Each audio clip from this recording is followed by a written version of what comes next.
Mic'd up. Welcome everybody to Hall of Fame Conversations and Mic'd Up Social. This is a broadcast intended to interview the current and incoming members of the Florida Sports Hall of Fame and have a casual conversation, kind of make things come alive for their careers and things. A lot of times you visit a Hall of Fame or you look at somebody that's being inducted. Yeah, you want to see and hear from these folks, and this is our intent to bring that stuff alive. So I'm joined by Florida Sports Hall of Famer Barry Smith, who was inducted last year, class of 2022, down in Tampa there, and he was a famous wide receiver for the Florida State Seminoles and the Seminole College Hall of Fame, and we're honored to have him in part of our Florida Sports Hall of Fame, and he's joining me as a co-host. And today's guest is Henry Lawrence, Florida Sports Hall of Fame, class of 2012. And Henry has 3 Super Bowl titles and has a very historical past in the game of football, and also is a great motivational speaker. And a lot of folks know Henry as a great musician, singer, and those kind of things. And I know during the years of having our Florida Sports Hall of Fame enshrinements or NFL alumni golf tournaments, there's Henry there sometimes to provide some musical joy to everybody's here. So Henry, welcome to Hall of Fame Conversations. Thank you, John. Thank you, Barry, for having me. Looking forward to spend a little time chatting with you. You're one of my favorite, Henry. We, I put it this way, I knew you before you knew me. All right, but I always assumed that you were already in this Florida Sports Hall of Fame. I just assumed. I didn't ask you because I would have raised some sand about it. Well, what's that saying? Better late than never, I guess, right? You've been one of the driving forces, though. Well, thank you. Well, that's absolutely true.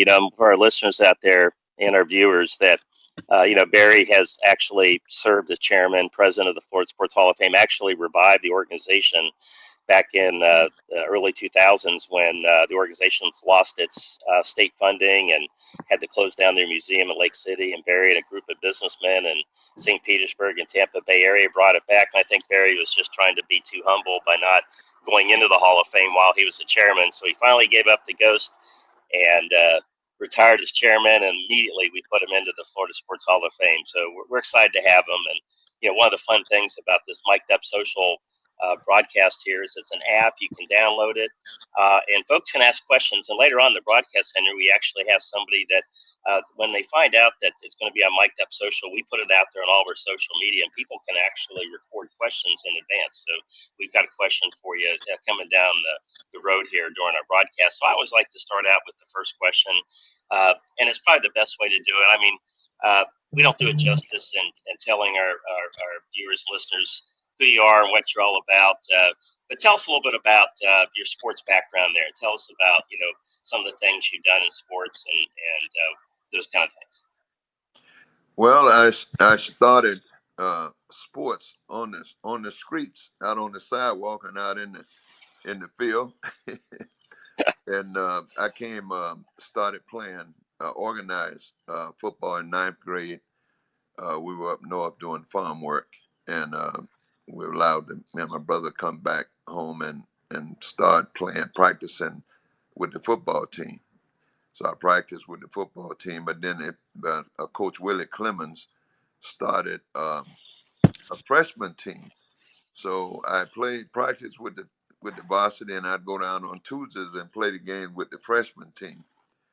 So I had a dual job there. And then on to Florida A&M University, and did 4 years there. In my junior year, finally I made Pittsburgh Carry All-American. And then my senior year, I made 5 different All-American teams, including Pittsburgh Courier. And then I became a #1 draft pick for the Oakland Raiders.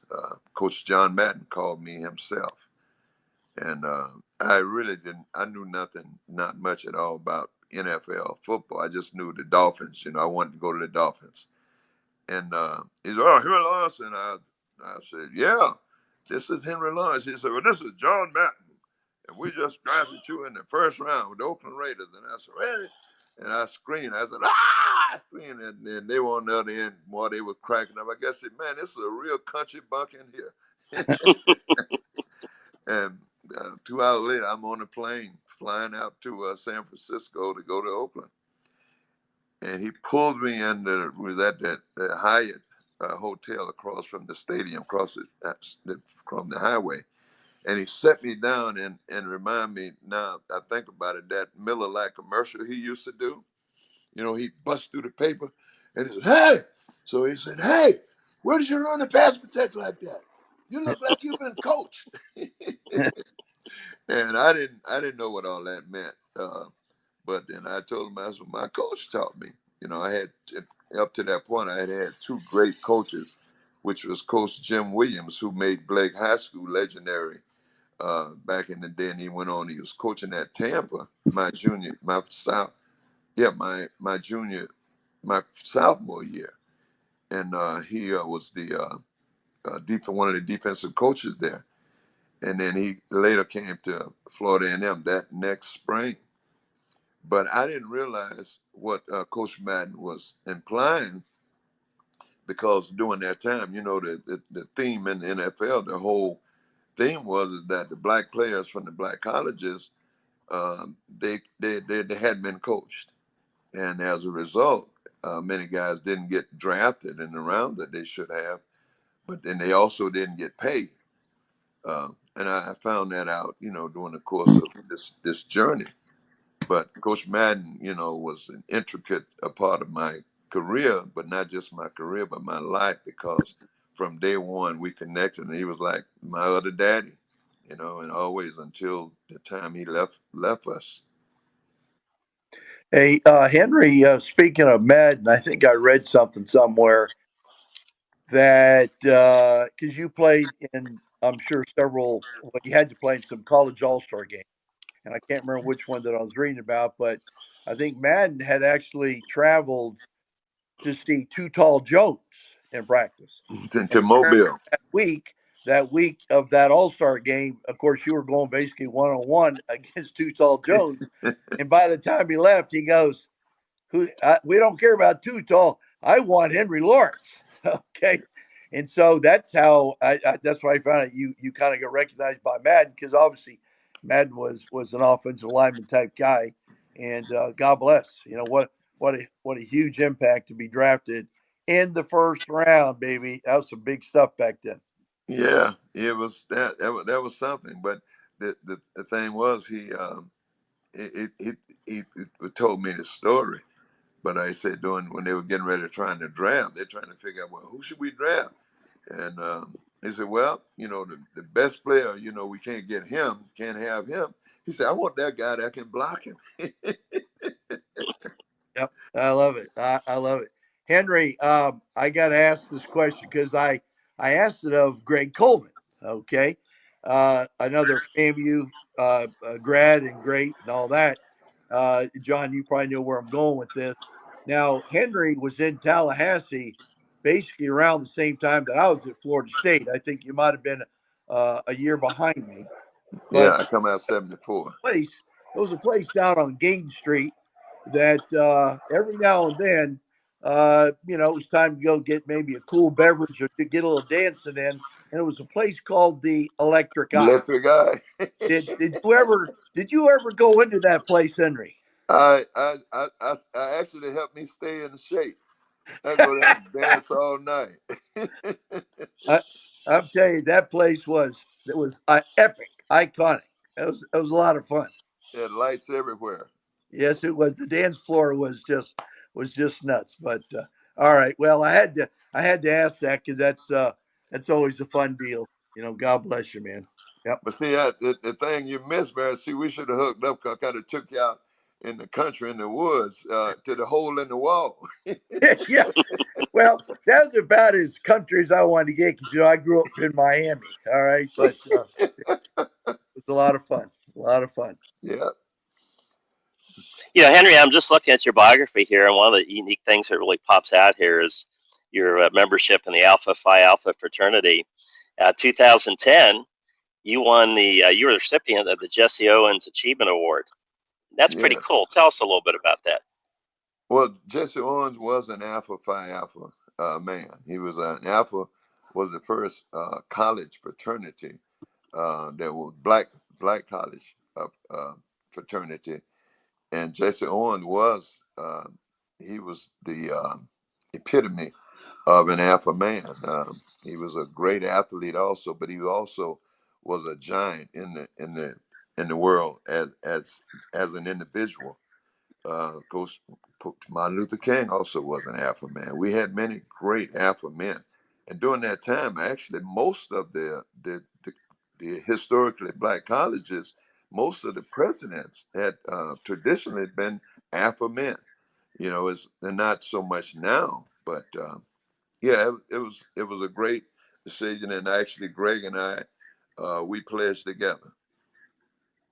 Very That's nice. fantastic. I remember my college days. I was Sigma Alpha Epsilon, but we were a colony. We had to start the chapter there at the College of Charleston, and we this is like right when Animal House came out, and we were straight out of Animal House. I mean, I was a golfer, and I was what they call the athlete of the fraternity. I You mean, we scared were me. just a bunch of rejects and misfits that nobody would take into a fraternity. But we got it together, and we formed our chapter, and we became so. Those lifelong bonds stay with us today. Barry, I know you're a member you remember fraternity in college. You guys still get together, don't you? Pi Cap Alpha, Pikes. Yep. Yeah. Yeah. We our Delta Lambda chapter, our Florida State is very strong, and year in year out we have a thing called the Smythe Award, and we're one of the top fraternities, in the country. Pretty cool, and it's a good bond. Athletes. I think it's another form of just male bonding, but if you're in a fraternity, you learn leadership. You're playing sports, especially football. What it's all about, right? Operate as a team, get things done. Love it. Well, I That's want to recount the first time I met Henry, and it was interesting because my dad played in the NFL for 12 years. He was an All-Pro linebacker, and he helped found the Players Association, and he played for the Steelers and the Redskins, and so, one of the things that I've always been hanging around football players and stuff. So I think I was either at an NFL alumni tournament or a function that involved a lot of the former players. And I hear this guy singing, and I'm like, oh man, we got some good music tonight here. And then I didn't realize it's Henry Lawrence, and won the Super Bowl 3 times. So something like that. That's a God given talent because you have a beautiful voice and it's really inspirational. Where'd you learn that? Where'd you pick that up? How'd you become a musician?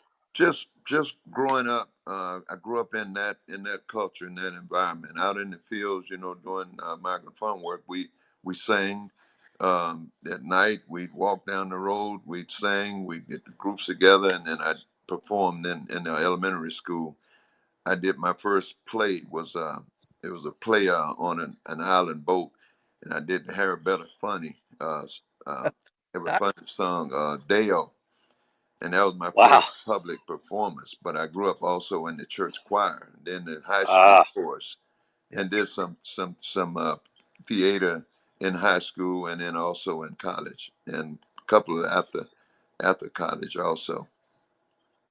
Hey Henry, we share a couple other interesting facts. In 1974, one of your future teammates, a guy named Ted Hendricks, and I were roommates when we both at Green Bay. So the Mad Stork, and I imagine that you probably have a story or two about Ted Hendricks. Mm. Oh, Ted, the start. Yep, Oh my goodness.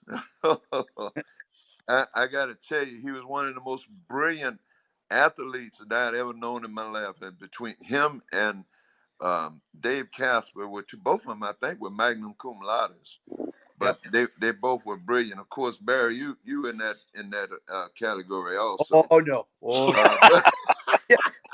Oh no, but no, no. Ted came, and I'm telling you, he was a game changer. Cause it was like the Lampoon House anyway, but when Ted came, he took it up to another level.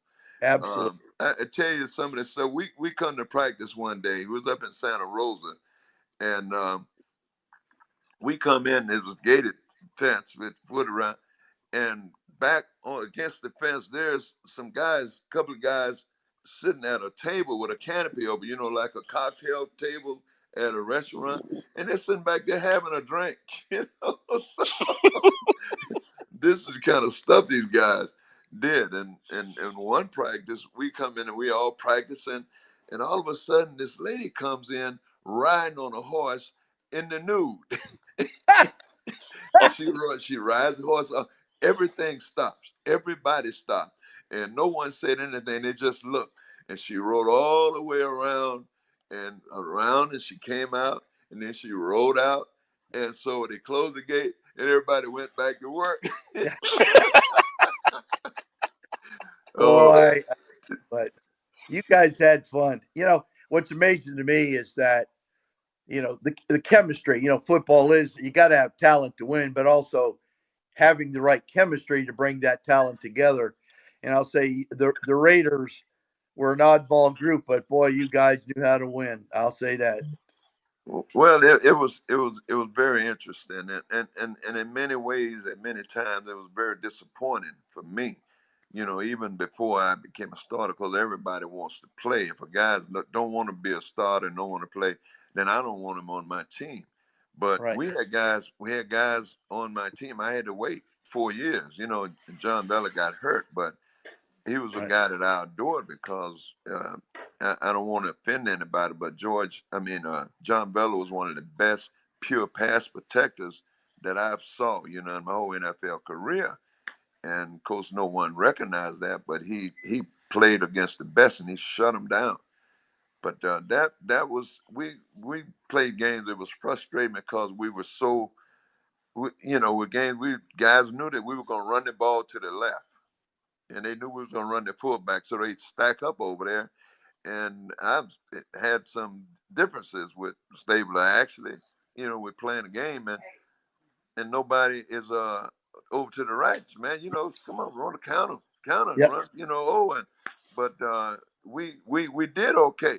But we would lose those AFC Championship games, and I would cry. Yeah.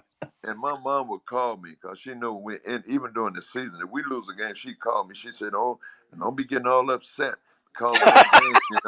But no, I couldn't help it. I just was upset even during the season before I even became a Yep. starter. I do recall back then in that period where you guys had a great run too.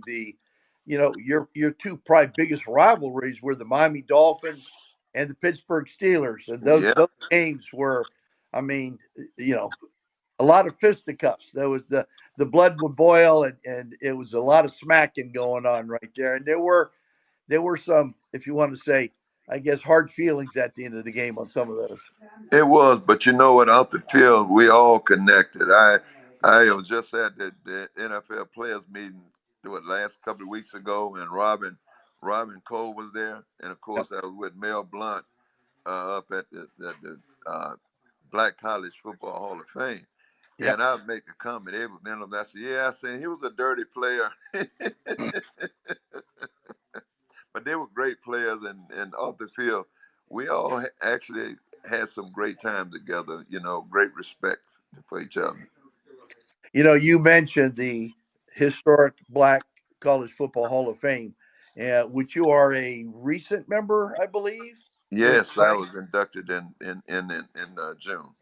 That's right. Oh, wow. So Congratulations. I remember that, and so hey, congratulations. Thank you. If Thank you. Yeah. I didn't tell you before, because well deserved. I A few years ago, one of my former teammates, Parnell Dickinson, which I know you know, Yeah. Parnell was inducted, and I was able. My wife and I went up to the enshrinement when it was in Atlanta, and it was a really neat thing to do. And so, congratulations, Henry.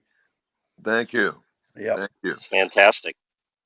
Hey, with the Mic'd Up app, I was telling you earlier in the broadcast here that people can actually, register with the app and they can record questions. So we've got a recorded question for you here, and I'm going to pop it up here before I play it. This is a gentleman named D. Riley, and I'm going to play the question, then go ahead and answer. So here we go. Henry, I love the story of Madden going to check out Too Tall Jones and you were blocking him in practice.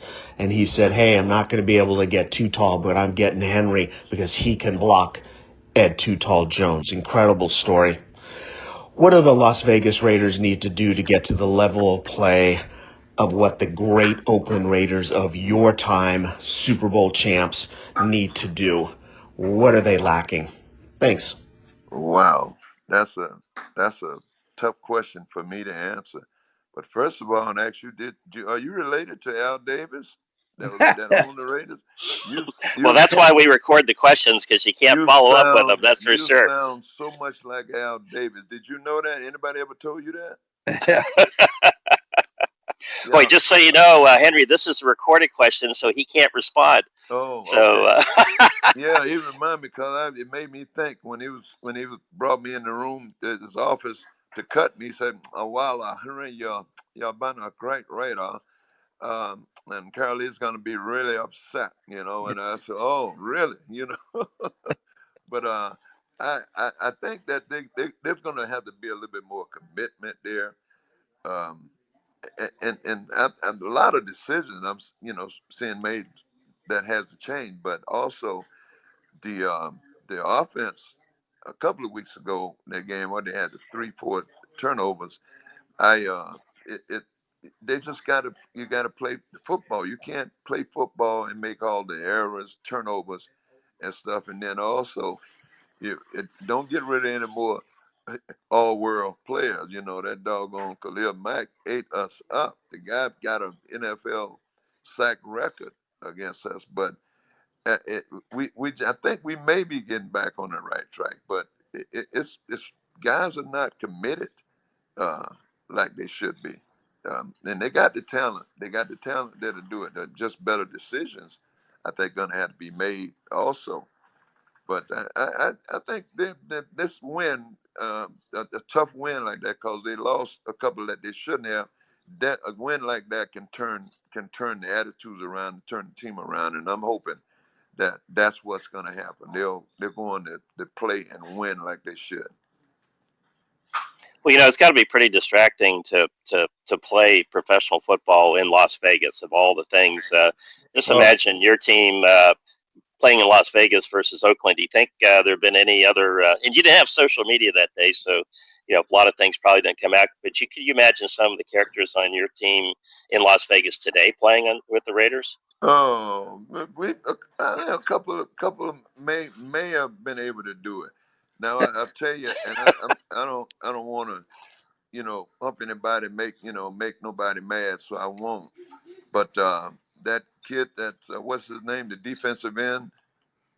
you mean, Uh, I'm trying to think of his name, but he reminds me a lot of Howie Long, yeah. and they were comparing him with Howie, and it's not time for that yet, but because I can tell you when I played against Howie and Greg Townsend and those guys, I was so happy to get into a regular game. It was like a vacation because it was a nightmare playing against those guys. And we practiced back then. We had 2 practices in pads a day in training camp, and I had to go against those guys. And before Howie came, and I had to go against John Matusak and Charles Filia, and they would come to camp at 225, 325, and 335. And I went to camp one year at 249. Yeah. I, I, I I'm telling you, it was a vacation to get in a game.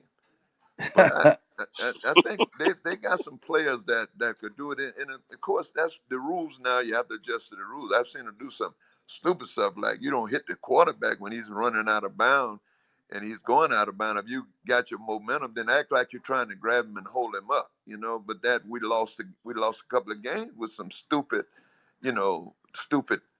acts by the players. Play smart. You play tough, but you can play smarter. Well, speaking of playing smarter, um, I was in Pasadena in January of 1977 when the Raiders were playing the Minnesota Vikings. And I do believe you were on that team, weren't you, Lord Henry? I was on that team. And that was a pretty great afternoon, wasn't it? It was pretty awesome. I mean, and it really was. And Coach Madden was brilliant. I mean, actually doing that whole campaign, the second half of the season, he actually sent plays in, and I went in as a third tight end. Nobody could stop us. Even Pittsburgh, we beat them by 2 or 3 touchdowns in the playoffs.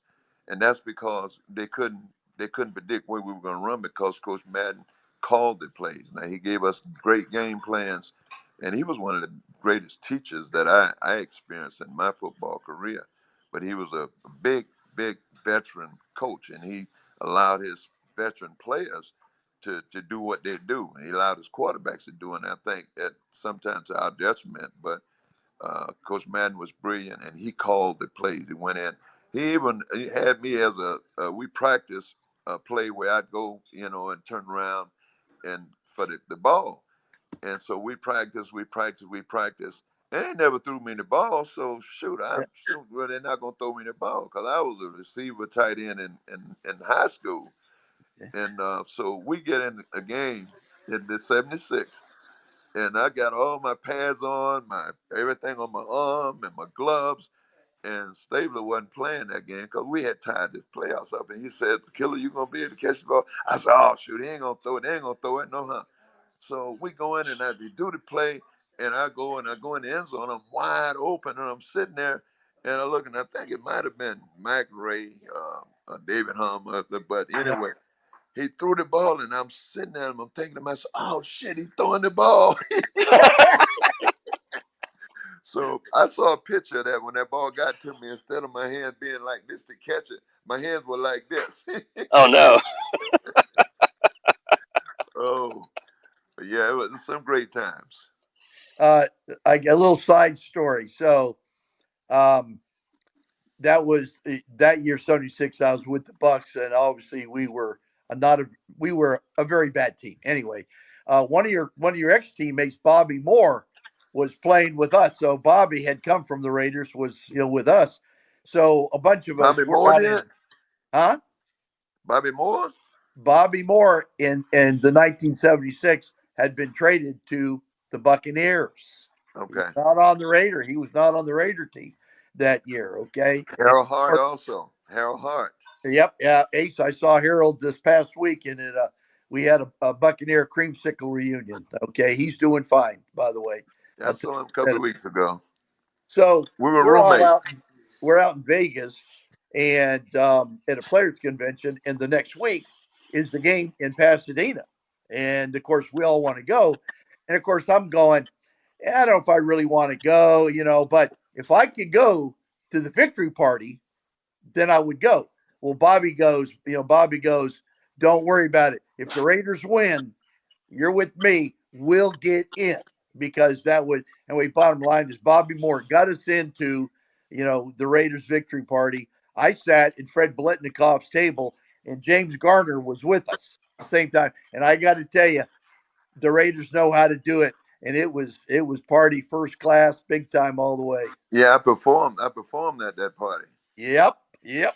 Well, I can vaguely remember all of it because it was a lot of, You you lot you of. you you would look here. You were so juiced up. How you gonna remember? Uh, And that's obviously that's the closest I ever got to any victory party. But anyway, good show there, Henry. God bless you. Thank you. I also in my coming as a freshman, I had another inspiration because I was at playing offensive tackle my freshman year and defensive end. But when I lined up the offensive tackle, I lined up against a guy named Ray Bellamy. And Yes, he beat me side my head every play, and I didn't have sense enough to lay down. I kept going at him, and he would always say, "Man, you're gonna be great. You're gonna be good. You're gonna be all right." And he was the first black athlete to sign up and go to a major university in the University of Miami. Southeast United States. Yep, University of Miami. I watched him play. I was in high school down there, and Ray was a great wide receiver. Yeah, he Yeah, was.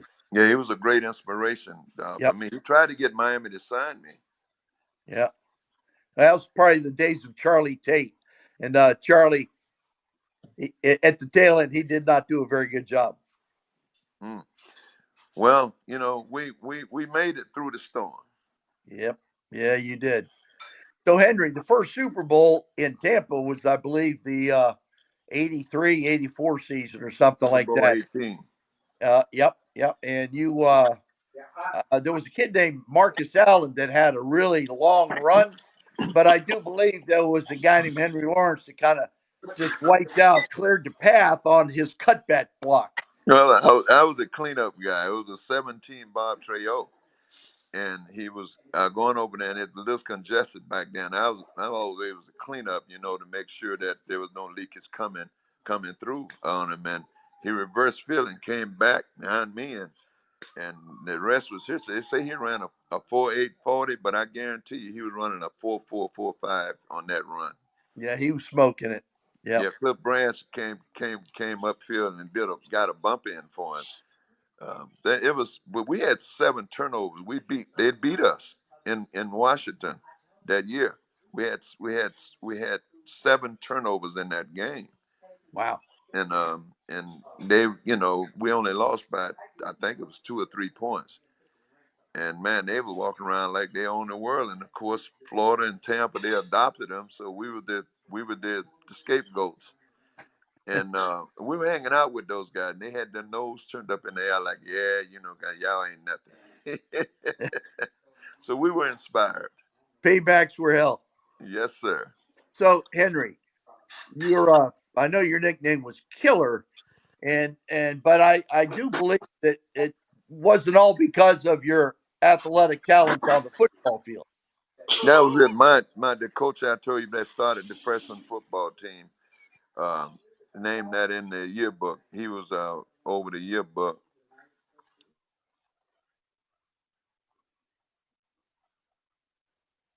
And it had Henry Killer Lawrence on it. And it stuck from there. I was 15 years old then. That's a It pretty wasn't good. because of the girls, because I knew nothing about girls at that time. Yeah, I don't know. I hear otherwise. No, at that time, nothing. I mean, I was, yeah. Hey, so Henry, reflection now on what you think about the players of yesteryear, and I say that in a very complimentary way, okay? Because I know that it seems like that that every generation of NFL players obviously sometimes seems like maybe they're bigger, faster, stronger. The game's different than it was. But what do you think is the major difference between right now today's NFL players and when you played, as far as maybe physical prowess or experience or ability to play the game versus just rely on athletic ability? What was your comparison between then well, and now? well, I think that a big difference in the players of today and of yesterday. We got all this GMA now, the genetically modified products, the foods, and the different things. And I think that it plays a major part also, because back in my day, if you were 200 pounds, 220, 230, you were big. And now, and even when I came into the league, um, most of the players we played against were 245, 255. Yep. LC Greenwood was 239. Joe Green was 270. But now, I mean, almost they don't look at a guy, a lineman, if he's not 300, 320. We got high school players now that are 320, 30. And there's one guy, 370, 375 pounds. I coached that IMG on the Madden football first football camp, and we had a kid there. This was in 2010, and this kid was 6'5", about 320 pounds, and he was in going to 6th grade. Wow. Okay, and Oh, so the difference is the foods that they're eating and the different things, but they say that the players now could beat these, but the bottom line is, if these players today lined up with the guys back in the day, you move those lace rules out of the way and play real football, and I guarantee you a bunch of them would quit. But the other part of it is I mean, a practice player, a guy on the practice squad makes $300,000. In my day, I mean, when guys went to camp, they were broke, so they had to hurry and get a paycheck so they can pay some bills. yep. Yep. It was. So Henry, do you think you'll run for political office again? No, I won't run for. I don't plan to run for office again. Um, I don't say I would never do it, but I don't. I have no plans to do so. I've had some conversation and some groups talking to me, but uh, I don't see it happening right now. Well, I know that you're an active, let's say, a community activist. You're involved with the community. You're a humanitarian, and you have a big heart. So, if you ever do again, I was there the last time, and I would certainly support you, my friend. You're a Well, good I man. sure appreciate it. You've been a great, great friend, Barry. Well, thank you. John, Thank I'm gonna add you to the list now. All right, well, that's good to know. I mean, I know that at least once a year I get to see Henry at the NFL Alumni Golf Tournament. It's always a pleasure to get your ride out on the golf course and Yeah, hook you up to yeah, I play. got. And I know that you probably don't play a whole lot of golf from what I can tell, but at least you show up and have fun, and it's a good time. Well, I want to play more though. But Barry, I got to tell you this: in July, I went out to Vegas, and the Raiders band leader is a big, serious composer out there, and I performed with a 68-piece orchestra Wow. in Vegas at the Smith Performing Arts Center. It was unbelievable. Can we get our hands on any? Is there a video or anything like that we could get? That would be phenomenal. Yeah. Well, I'll check with them and see because it's pretty some serious stuff they're doing. I think TV thing with it. They had to sign stuff, but I'll get some. I'll see if I can get something hooked up. Uh, Well, fantastic. Well, Henry, we appreciate you being with us. For our listeners and viewers out there, this is Mic'd Up Social, and you can download the app. And you can also find this broadcast on the Florida Sports Hall of Fame website. And we're looking forward to putting Henry up there after we get done with the broadcast here. And for viewers out there, just to let you know, Henry Lawrence, three-time Super Bowl champion, 13-year veteran, NFL. More importantly, humanitarian, and what a great singer he is. So, Henry, we appreciate you being on Mic'd Up Social. And Barry Smith, thank you for your efforts here as a Always. Florida Sports Hall of Famer. And it's always fascinating. All I got to do is it's like being a good coach. You just throw out the balls and let the players play. You got great questions, Barry, and I'm enjoyed being on the broadcast with you today. So, Henry, thank you very much. Thank you, and Barry. I think give me the information for the induction coming up. I'll do, Also, I'll do it. all right, Absolutely, yeah. Florida all Sports right, Hall of thank Fame you. induction coming up in All right. Jacksonville at the Florida Theater, November 8th. Plus, on the 7th, the Jaguars are putting on a nice little party for us, so you want to be there for that too, Henry. Come be our guest. So with that, that's Mic'd Up Social, Hall of Fame conversation with Barry Smith and Henry Lawrence. Take care, Thank you. everybody. Let me know in the next golf outing. You Take got it. care. We'll do You that. All right, got it. Do that. all right. All Y'all right, man. take care. Okay. Bye bye. Bye-bye.